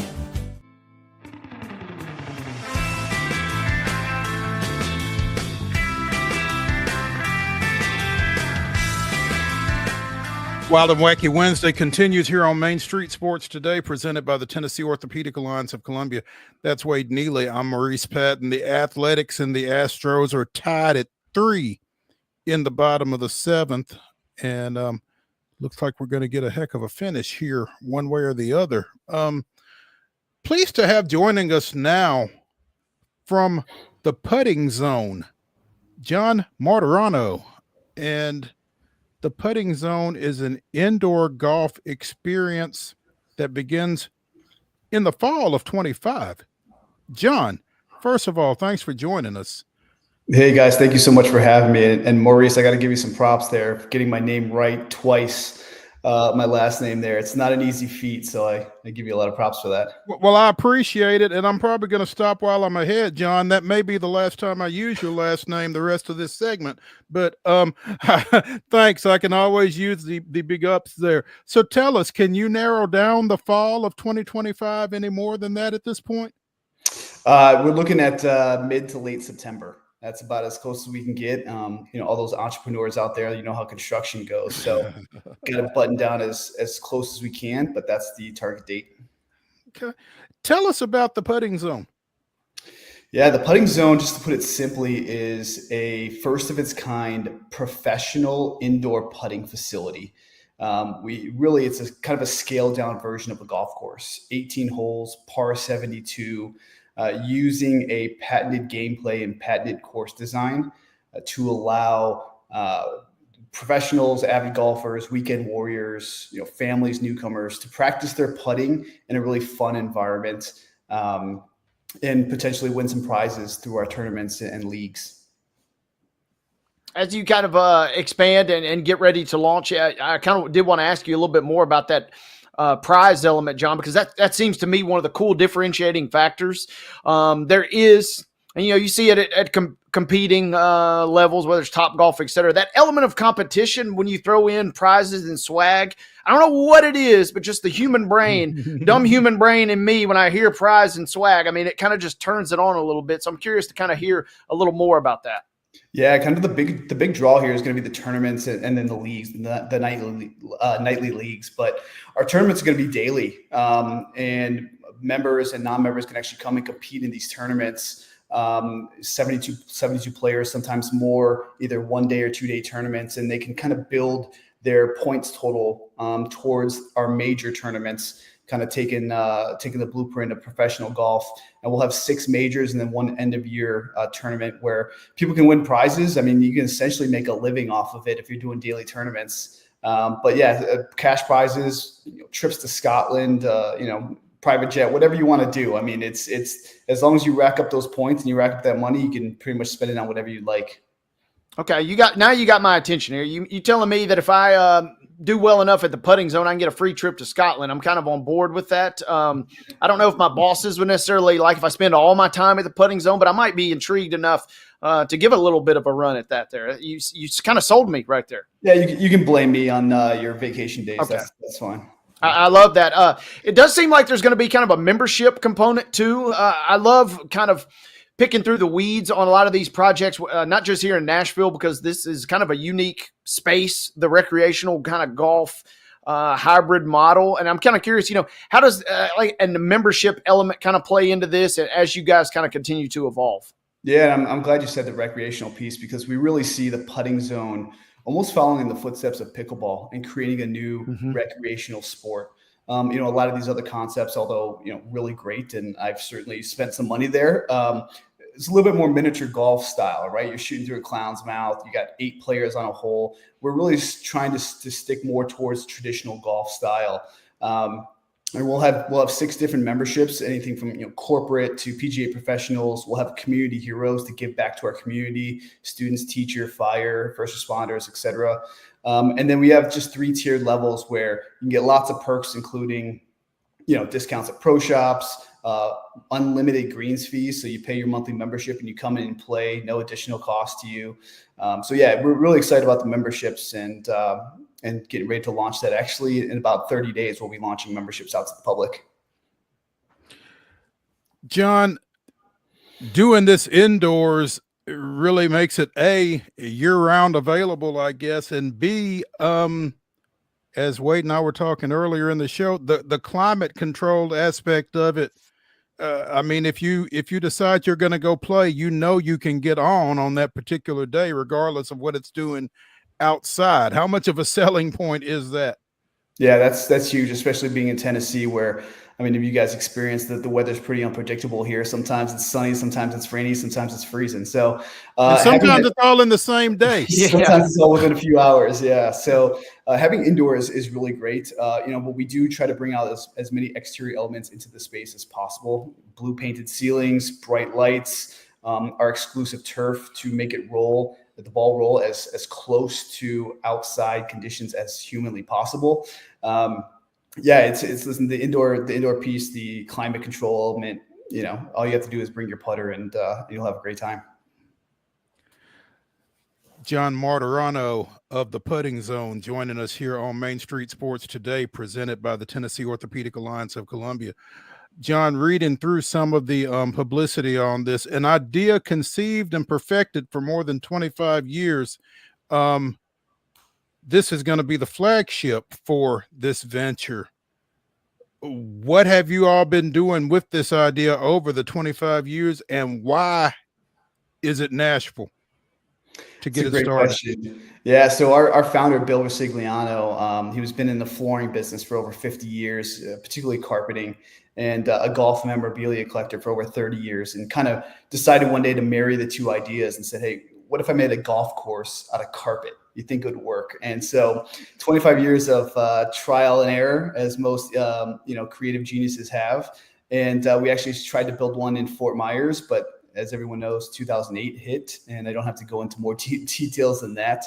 And a friend of ours just said, hey, we're doing a pickleball concept down here in South Nashville, and doing a full restaurant, and there's a space right next to us we think you'd be perfect for.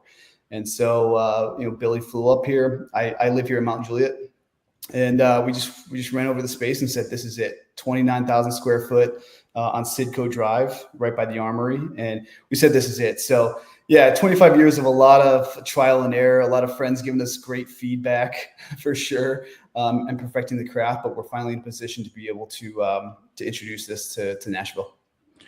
So are you all building this thing from the ground up, or are you refurbing a building over there on Sidco, or how is this going as far as the structure? Yeah, it's a ground up build. I think the whole building altogether is just around 150,000 square feet, and we're taking about 30,000 of it to completely ground up build. Concrete floors, steel beam ceilings, and building, kind of what you see behind me, the golf course. A big piece of it is obviously the golf course that takes up the majority of it. We'll have over a third of a mile of putting surfaces through the 18 holes. We'll also have a pro shop, a members only lounge, nice little stage. We can have some live music. And then another big element is our museum that will house one of, if not the largest and most famous antique putter collections in the world. Over 300 antique putters dating back to the 1800s with hickory shafts that people can come in and walk through the museum and tour and kind of see the unbelievable transition from the clubs over 150 years ago. That piece will be fascinating to me to see the technology, because it feels like golf is such a rapidly accelerating sport in terms of just the tech available.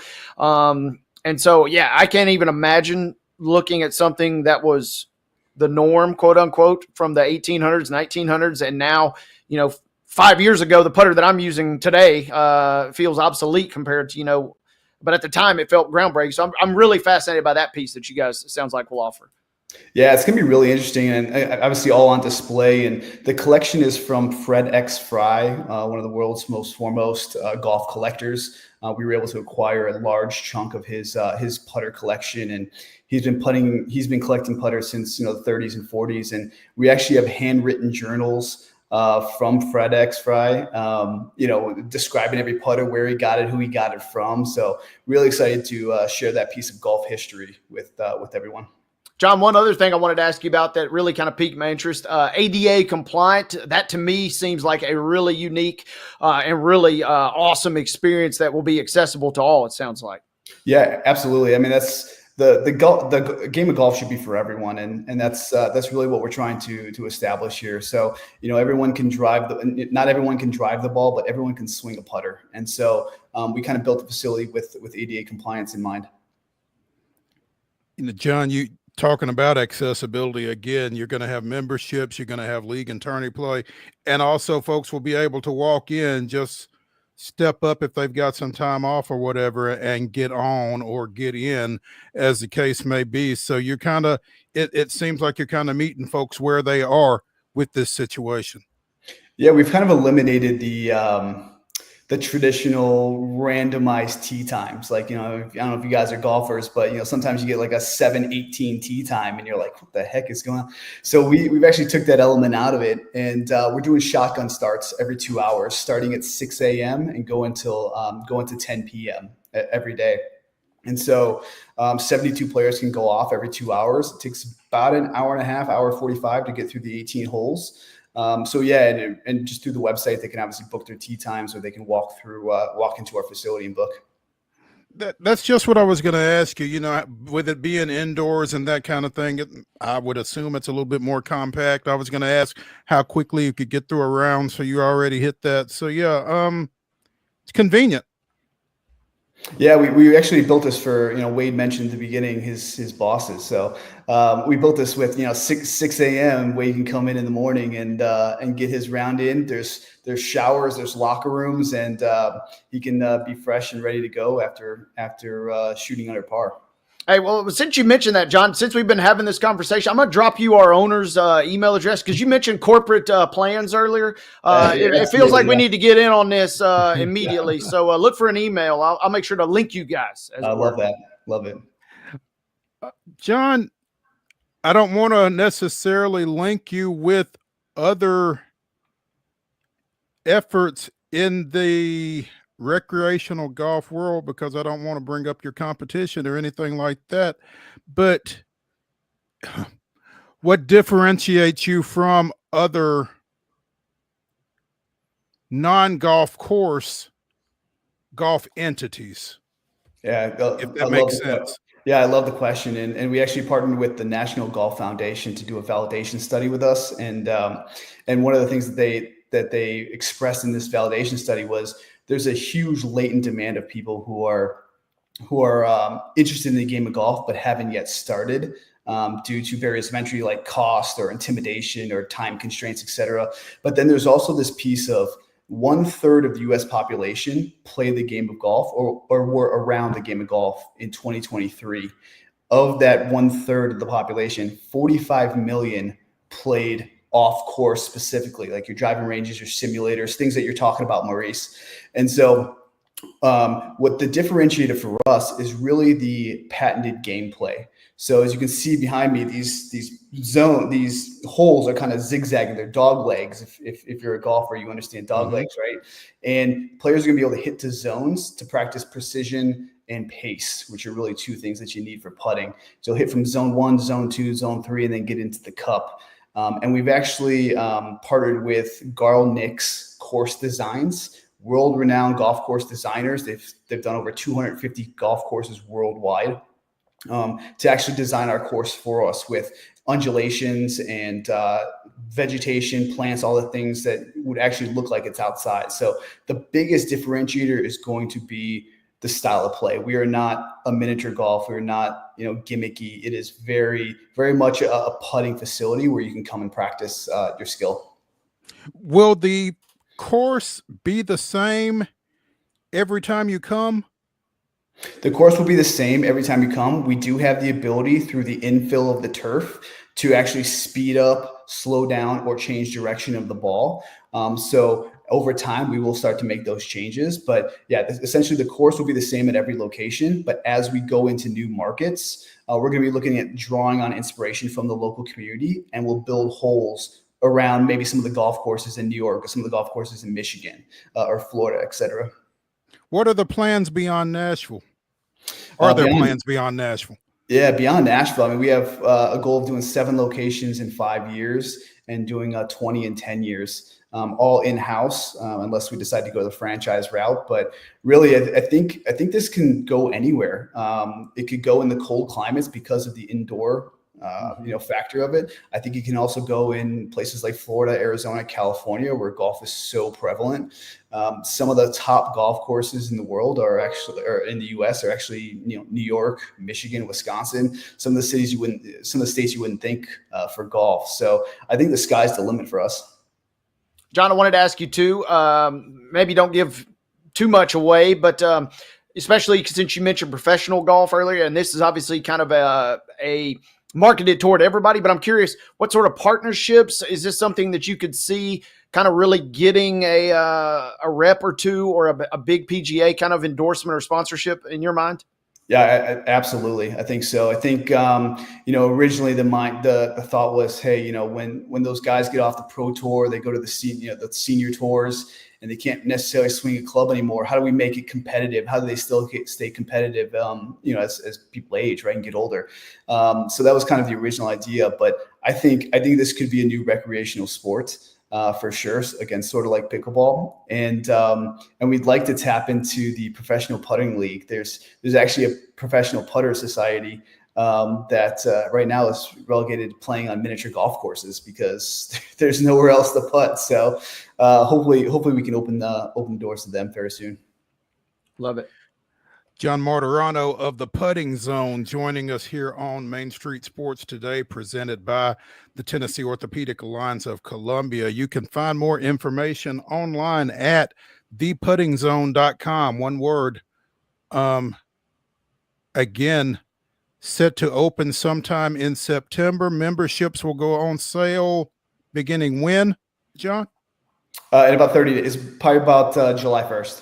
About July 1st. So, again, go to the Putting Zone for more information. John, we appreciate you spending some time with us, and don't hold us a 6 o'clock tee time, but hold us a time. Yeah, I appreciate it, guys. Thank you so much for the time. All right, thank you.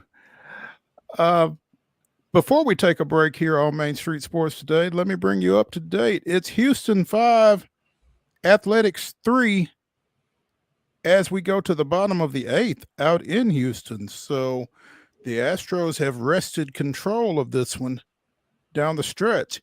We'll keep you posted on that, and we will get into the weirdest, wildest, and wackiest news from across the globe when we come back for the final segment of Wild and Wacky Wednesday here on Main Street Sports Today, presented by the Tennessee Orthopedic Alliance of Columbia. Stay tuned.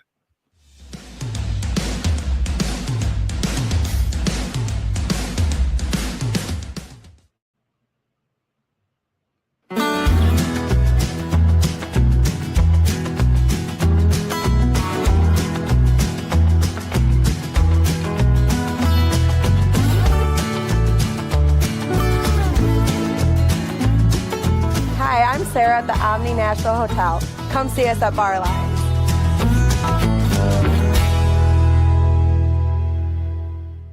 At Delta Dental of Tennessee, we know our success begins and ends with providing superior quality service, and that includes serving those who need it most.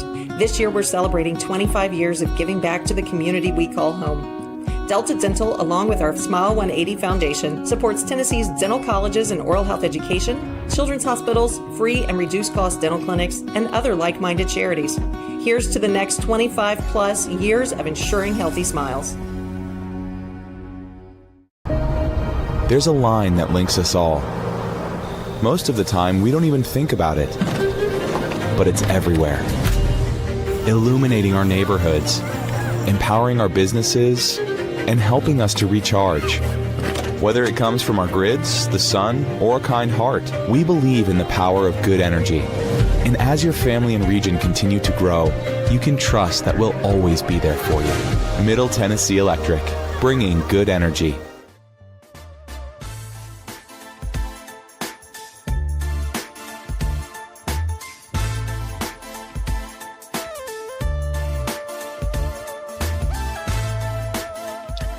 It's the final segment of Wild and Wacky Wednesday here on Main Street Sports Today, presented by the Tennessee Orthopedic Alliance of Columbia, which means it's time for Wild and Wacky Wednesday, the weirdest, wildest, and wackiest news from across the globe. And we will start by picking up a story that Wade mentioned during Top 5 Tuesday yesterday. LSU Shreveport,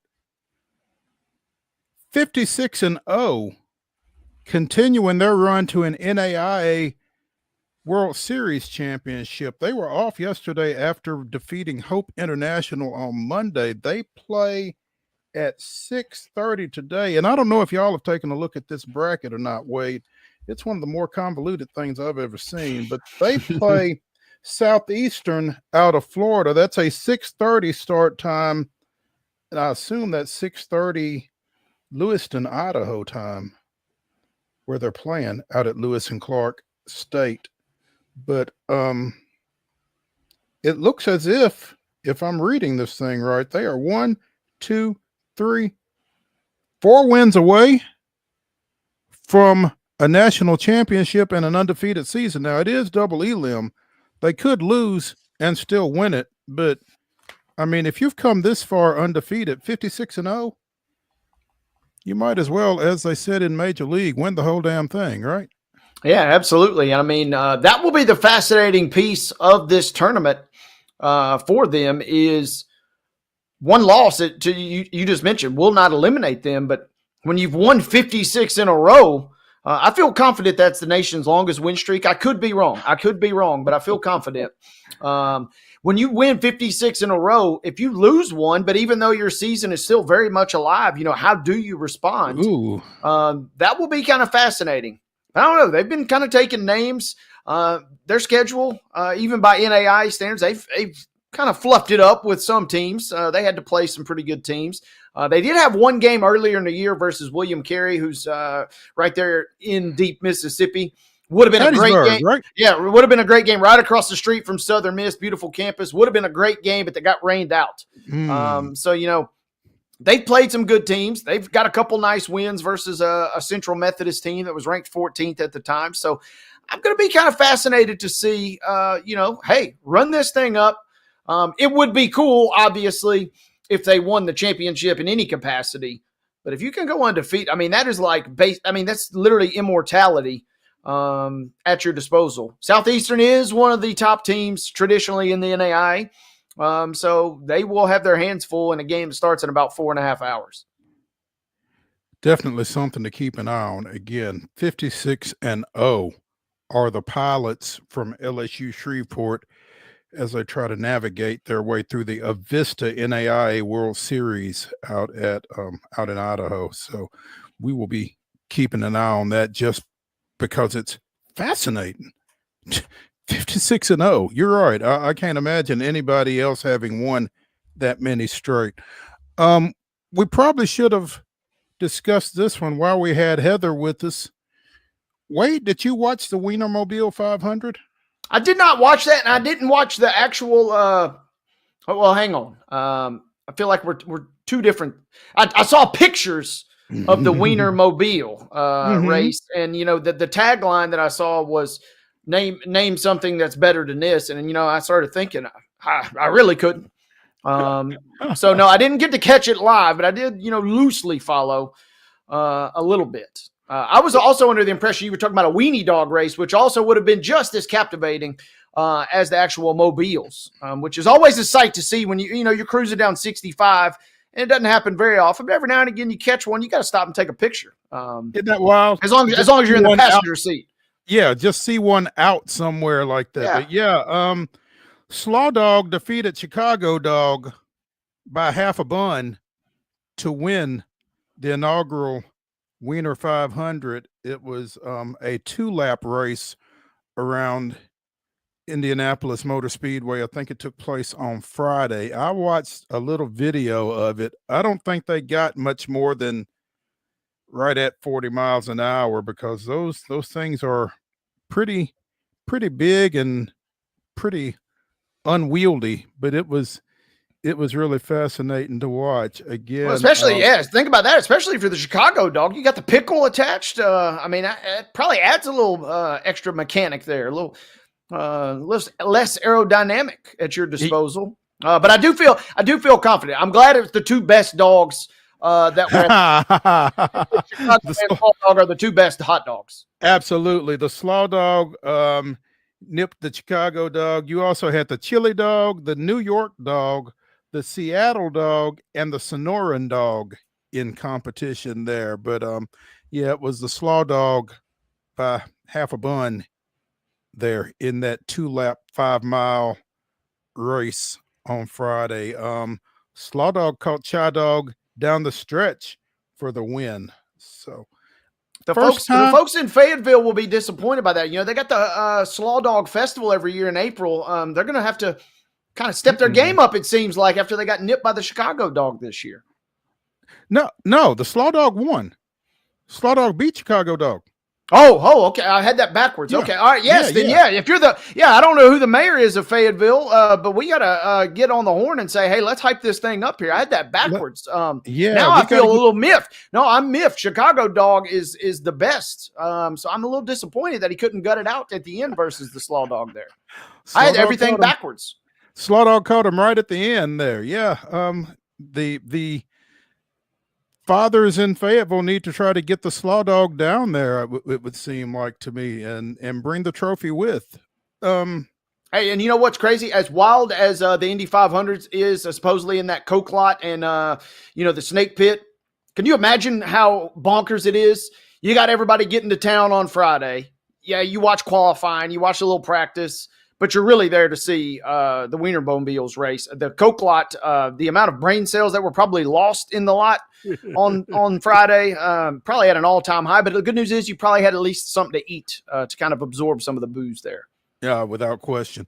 Not sure how fast she was going, probably faster than the Wienermobiles, but legendary Olympic gymnast Mary Lou Retton was arrested in West Virginia recently on suspicions of driving under the influence.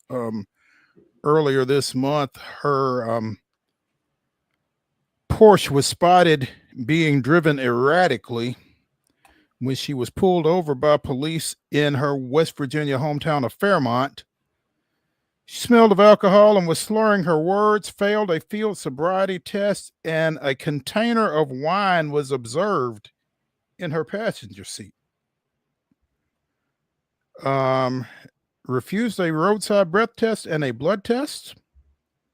Was released from custody after paying a $1,500 personal recognizance bond. And so I guess now this kind of goes into the legal channels. Retton won the all-around at the 1984 Los Angeles Olympics at the age of 16. She was the first U.S. female gymnast to do so. 2 silver and 2 bronze medals as well, helping bring gymnastics into the mainstream in the U.S. And now she's dealing with some legal issues. It's unfortunate. That's tough, man. It sounds like, hopefully everybody was safe, at the end of the day, but sounds like she's in some trouble. Man, I didn't know. I had forgotten about this, but that's where Nick Saban's from. Maybe, he may not have that much pull, but I feel like Nick Saban could probably maybe make a phone call if she really got desperate and needed to get out of a situation there.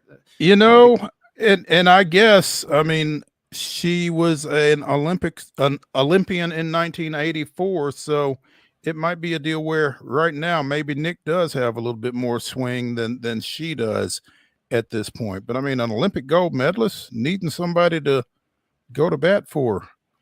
Also too, I'm looking the population about 18,000 there. How many Porsches are cruising around the streets of Fairmont? Yeah, not a lot. That wasn't my car. Oh, yeah, well, there's only one other Porsche in town, and that wasn't you.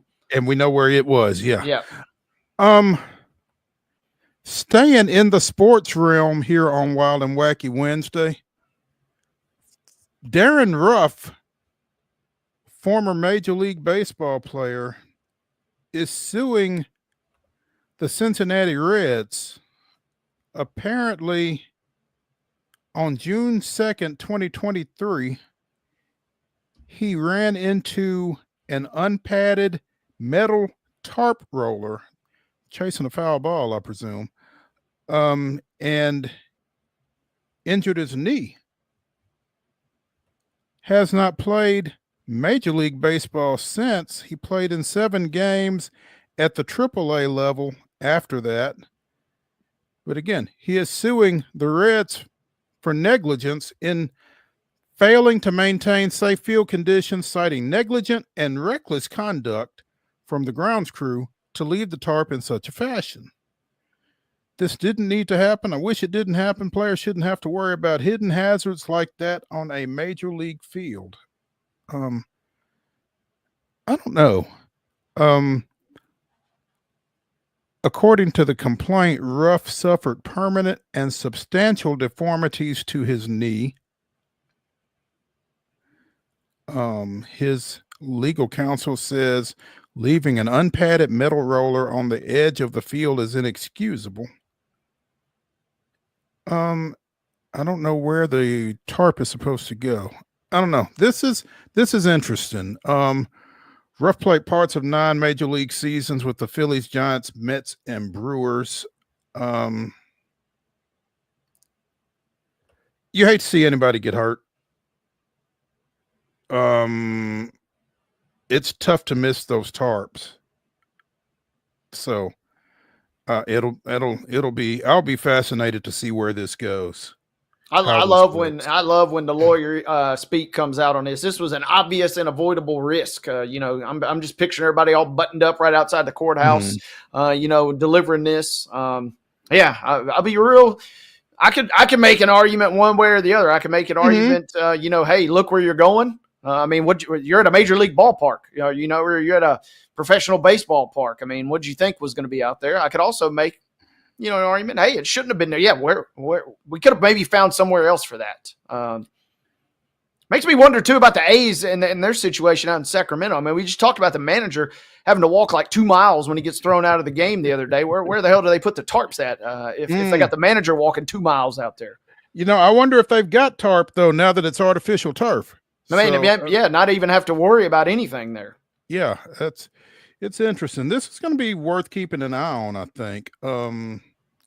Yeah, someone should have been keeping an eye on it. Well, anyway, I see what you did there. An Oregon man, no relation to Florida man, but Oliver Widger quit his job at a tire company in Oregon, liquidated his retirement savings, bought a sailboat, got on it with his cat Phoenix in April, and sailed to Hawaii. It was a weeks-long journey, but they finally docked at the Waikiki Yacht Club in Oahu earlier this month. Quit his job with no money, no plan, and $10,000 worth of debt, and the goal of buying a sailboat and sailing around the world.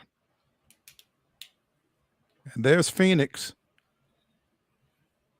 parked in a seat on the sailboat. I bet that cat had no idea what they were in for.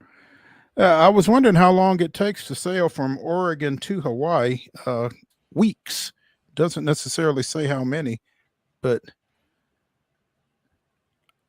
I can kind of appreciate where this guy was coming from. Apparently, he was diagnosed 4 years ago with a syndrome that carried a risk of paralysis, made him realize he disliked his managerial job, taught himself to sail, bought a $50,000 boat, set off for Hawaii in late April, and again, doesn't say when he came in, but it was sometime in May. So about a month, sounds like. I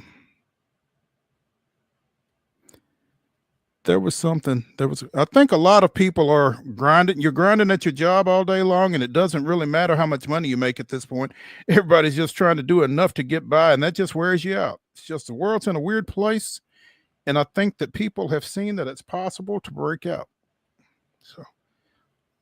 Yeah, I mean, this is a movie script right here. This is what everybody dreams of. You quit, you get bad news, and you make the best of a potential a scary situation, and you set sail with your best bud, and it probably helps. It makes it a little easier to maybe get by when you're documenting to 1 million TikTok followers and nearly 2 million on Instagram.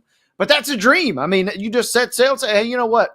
I'm packing up and I'm moving out west, or, I'm packing up and, hey, I'm setting sail. And I don't know how it's going to end up. My goal is Hawaii. But kudos to him for kind of taking the chance. And, I did wonder, though, if they were anticipating him arriving. Did he book a room? Was there somebody to greet him there? How did that play out? Or, you show up. And you said he had $10,000 in debt. That might get you 2 nights out there at Waikiki right. At that point. So, hopefully he landed at a place that was welcoming because that is a cool story, movie-esque in my opinion. Well, you can probably find out he's got more than 1 million TikTok followers and another 1.7 million on IG. So, yeah, you can keep. That's what I'm saying. Yeah, it makes it a lot easier to keep yourself going when you got 2.7 million folks tuned in kind of on your every move there. Yeah. Said he may travel next to French Polynesia, but he's been focused on getting to Hawaii and not on what he'd do after that. He also said he needs to make repairs to his boat. Yeah, that's probably a good idea. We've seen some bad stories too, with folks trying to swim across waters, running into whales, running into sharks. I mean, so losing their way. Yeah. I mean, props on him for navigating. And again, I still always wonder, How you got cell phone service? How you broadcasting to 2.7 million social media followers out in the middle of the Pacific? Right. Yep. I don't know. I won't find out. But anyway, so there was a woman who flew into Lambert International in St. Louis with 43 pounds of marijuana in 2 suitcases. She did not get out of the airport. The lead to this story, if you're wondering if you can transport marijuana while traveling through St. Louis's Lambert International Airport, the answer is no, especially if there's more than 40 pounds of the stuff in your checked luggage. 40 pounds of marijuana. Not my St. Louis is what everybody's saying, right? Not here. So apparently she was departing St. Louis to head to Frankfurt, Germany. I don't know what 43.5 pounds worth of marijuana is worth in Frankfurt, and I don't guess we're going to find out because it didn't get there. She's dealing with the Customs and Border Protection Agency at this point, and I don't imagine that's going to go well. So 40 pounds. I mean, I'm peeing down my leg when I come back into the country, and I'm running through all the things that's in my suitcase that I think are legal. But I might have brought back like a clamshell that might be illegal. That's the type of fear that I have when I see these customs agents. Right. My girl was rolling through with 43.5 pounds with the confidence unlike anybody's ever seen before. Clearly. I cannot imagine. I cannot imagine, literally, because I'm too pretty to go to jail, as my mom would say. Speaking of jail, a woman in New York, well, she was in New York. She was trying to get to Paris. She's from Russia, but was convicted for stowing away. Tried to get on a flight from New York to Paris without a boarding pass. Slipped past security and airline gate agents at JFK last year. Svetlana Dali was found guilty of stowing away. I don't guess she actually stowed away, but she attempted to by trying to get on a plane without a ticket. So no sentencing date has been set yet. She faces up to 6 months. She's already served 5. So she's from Russia originally with U.S. residency. So I would imagine she does another month and gets kicked out. It's unfortunate. I'm wondering, my immediate thought was, what the heck are you doing? And, I'm visualizing. It said she hid in the bathroom for several hours. And I'm sitting there thinking, if I'm on this flight, I'm like, okay, that lady has been in there a long time. Yeah. And then, I go to sleep, I eat, whatever. I wake up, the light's still on. She's still in there. At some point, it's like, hey, get out of there. I got to use the restroom myself. I wonder if that's how it went down. Right. I don't know, but I don't think things are going to go very well for Miss Dolly. Yeah, it's unfortunate. That's going to do it for Wild and Wacky Wednesday here on Main Street Sports Today, presented by the Tennessee Orthopedic Alliance of Columbia. Come back and see us tomorrow at 2:00. Astros 5, Athletics 3 is your final there. We will be joined tomorrow by Columbia Academy State Baseball Championship coach Richie Eastep, and also by Marin Angus Combs of softball on SI. Again, 2:00 tomorrow. Come see us.